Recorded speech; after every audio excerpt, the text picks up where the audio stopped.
Hello everyone, welcome back to Campus Papers. In this video, we will solve IGCSE Chemistry May-June 2024 Paper 2 Variant 2, Multiple Choice. This is Part 1, covering question 1 to 20. Let's begin. Question 1. Which gas has the lowest rate of diffusion? In order to know the gas that has the lowest rate of diffusion, we need to calculate the relative molecular mass. And how do we calculate the relative molecular mass? We calculate the relative molecular mass by adding the relative atomic mass of individual elements in each compound. Now, the higher the molecular mass, the slower the rate of diffusion. So let's start with hydrogen. Check the periodic table. What is the relative atomic mass of hydrogen? Relative atomic mass of hydrogen is 1. So therefore, this is going to be 1 multiplied by 2, which is 2. Next is ammonia. Relative atomic mass of nitrogen is 14. So this is going to be 14 plus relative atomic mass of hydrogen is 1. 1 multiplied by 3 is 3. 14 plus 3 is 17. The next is methane. We have carbon. Relative atomic mass of carbon is 12. This is going to be 12 plus 1 multiplied by 4 is 4. Then 12 plus 4 is 16. Next is carbon dioxide. Relative atomic mass of carbon is 12 plus oxygen is 16. So 16 multiplied by 2 is 32. 32 plus 12 is going to give us 44. Now the question says, which gas has the slowest rate of diffusion? Now remember, we said that the higher the relative molecular mass, the slower the rate of diffusion. Therefore here, our answer is D. And the reason is because it has the highest relative molecular mass, which is 44. Next question. Question 2. Which statement about the position of the element in the periodic table are correct? 1. Elements in the same group have similar chemical properties. That is correct. That is why they are placed in the same group, because they have similar chemical properties. 2. Elements in the same period have similar chemical properties. That is wrong. Elements in the same period do not have similar chemical properties.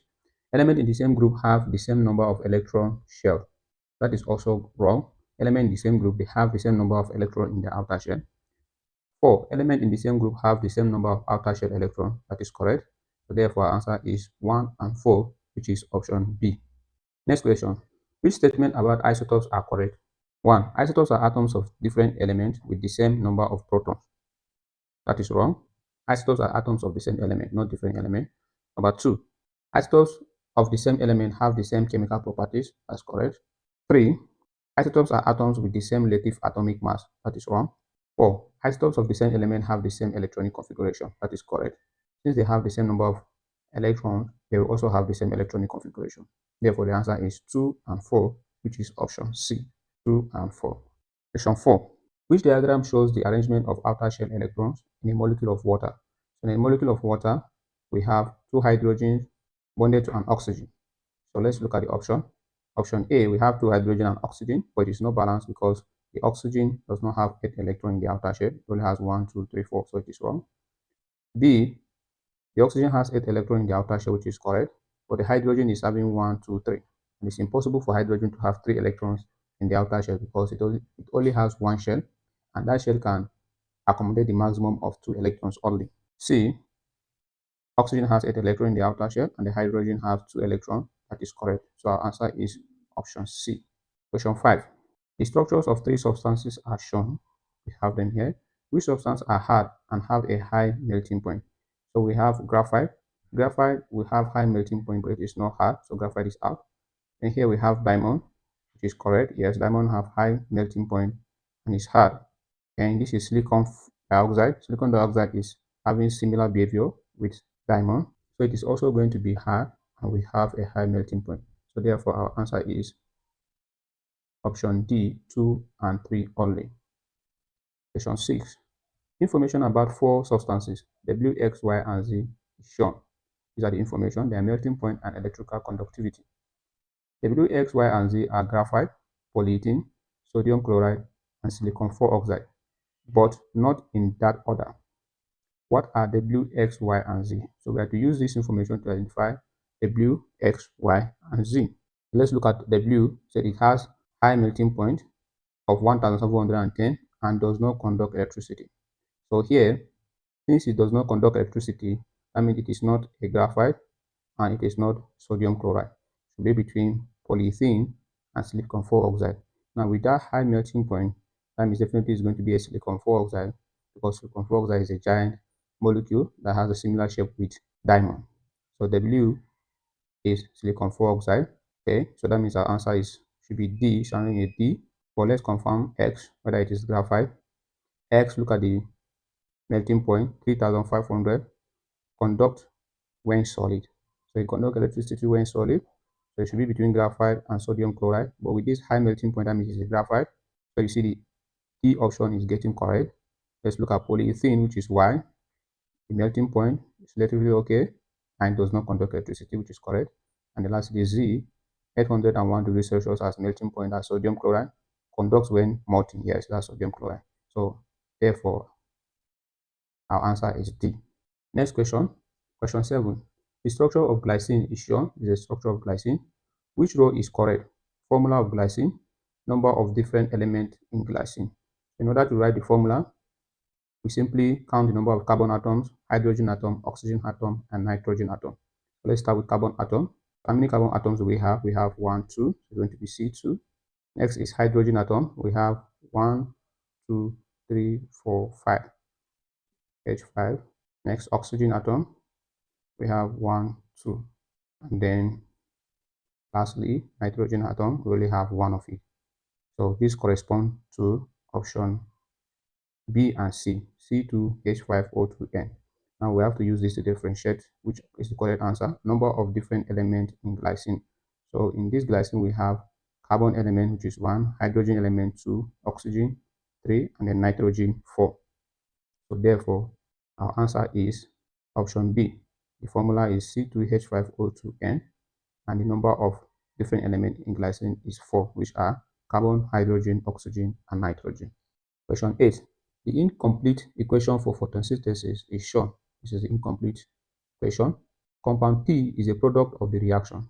Which row describes the values of W, X, and Y and gives the empirical formula of compound P? So we have to find compound P and then the values of W, X, and Y. But from our equation of photosynthesis, if I remember it, is carbon dioxide and water to give us glucose and oxygen. So that means P is going to be C6H12O6. That's the formula for glucose. So that narrow our answer to between B and D, because they're the one that have this.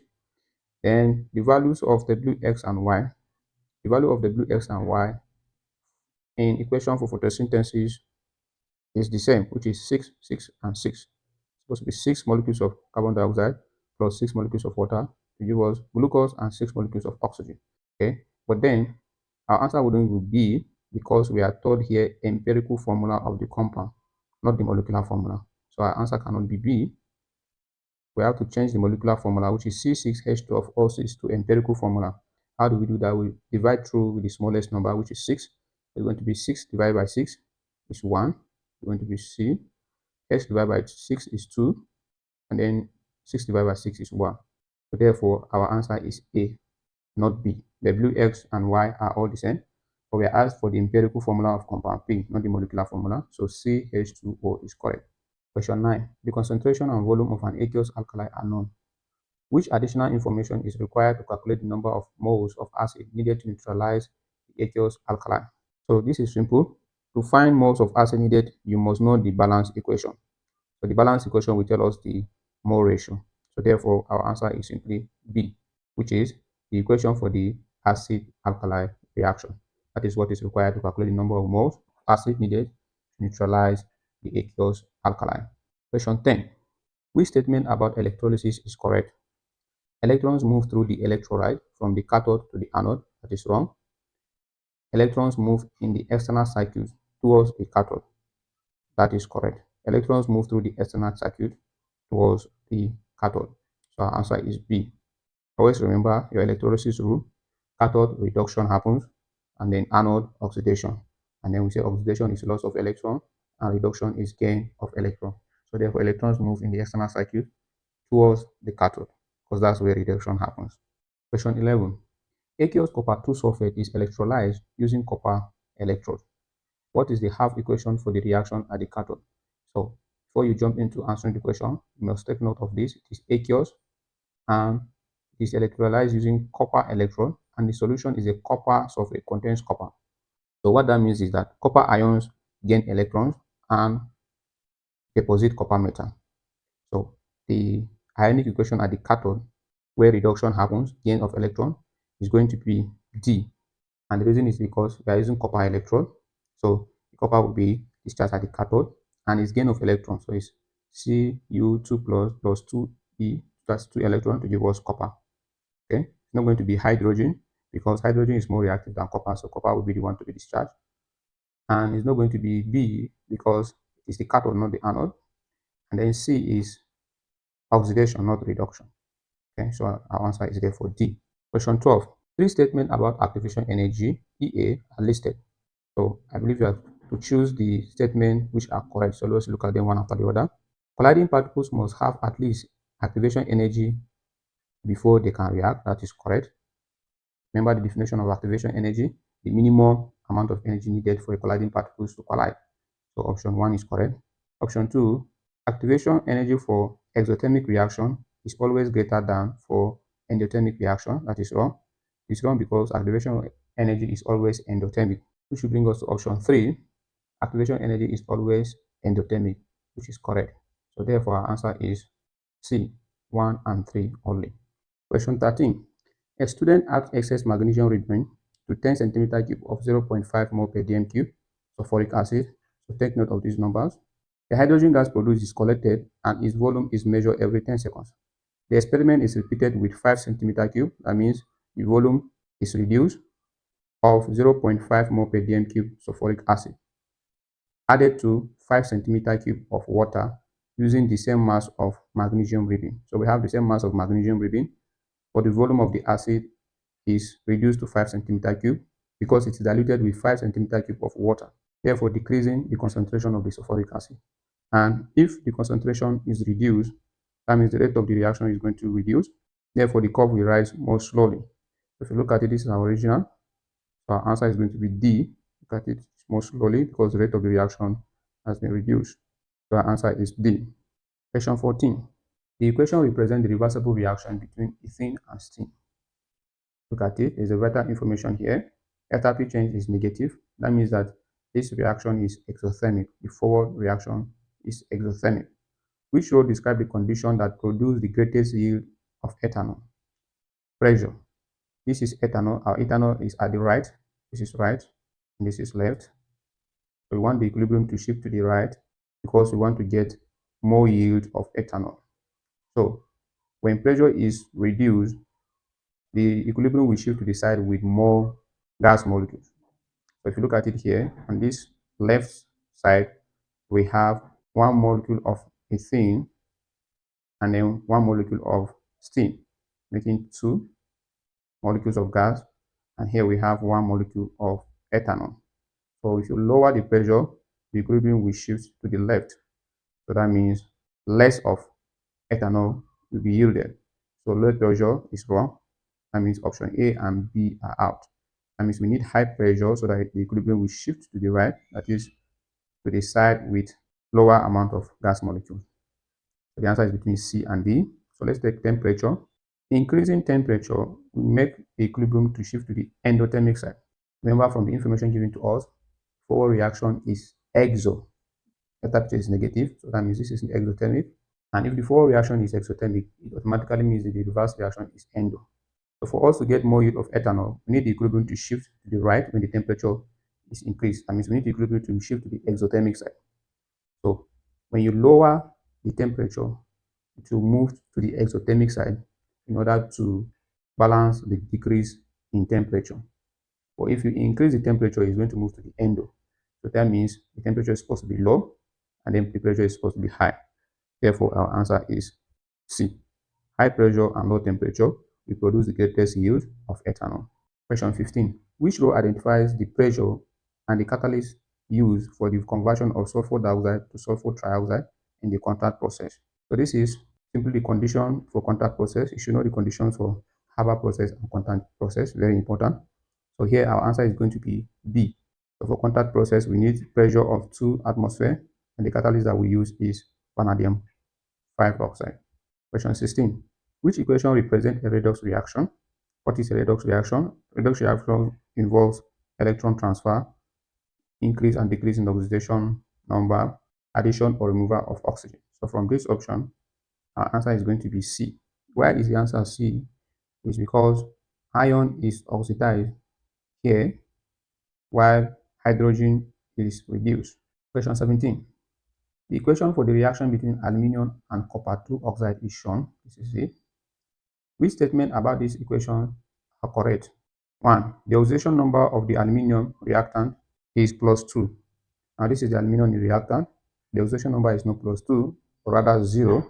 Why? Because the rule said that the oxidation number of uncombined elements is 0. So aluminium here is uncombined. So the oxidation number is supposed to be 0, not plus 2. So option 1 is wrong. Option 2, the oxidation number of aluminium in the product is plus 6. This is the product. So let's try and get the oxidation number of aluminium. It's going to give us Al2 plus. The rule states that the oxidation number of oxygen is minus 2. So minus 2 multiplied by 3 is minus 6. And also remember, one of the rules says the sum of the oxidation number of an element in compound is equal to 0. So this is going to be minus 6 cross over here become plus 6. So we have 2 aluminium here, so we have to divide this by 2. So the oxidation number of aluminium here is going to be plus 3, not plus 6. So option 2 is also wrong. Let's look at 3. The oxidation number of copper in the reactant is plus 2. This is it. So same thing we did. Copper plus oxygen, which is minus 2, is equal to 0. So when the minus 2 crosses to here, it becomes plus 2. So the oxidation number of copper is plus 2. Also option 3 is correct. Option 4, the oxidation number of copper product is 0. That is correct. Same reason why option 1 is wrong. The oxidation number of an uncombined element is 0. Here copper is uncombined, so the oxidation number is 0. So therefore, our answer is option C, 3 and 4. Question 18. What is the color of thermophthalate in dilute hydrochloric acid? The answer is D, colorless. You need to know the color of the indicators in acid, neutral solution, and in base. Thermophthalate, methyl orange, phenolphthalein, these are the common indicators that you should know their color changes. Question 19. Two acids P and Q with the same concentration and volume are reacted separately with the same mass of magnesium reading. The reactions produce the same total volume of hydrogen gas, but acid Q reacts much more slowly than acid P. Which explanation for the difference between P and Q is correct? A. Acid P has a higher pH than acid Q. That is wrong.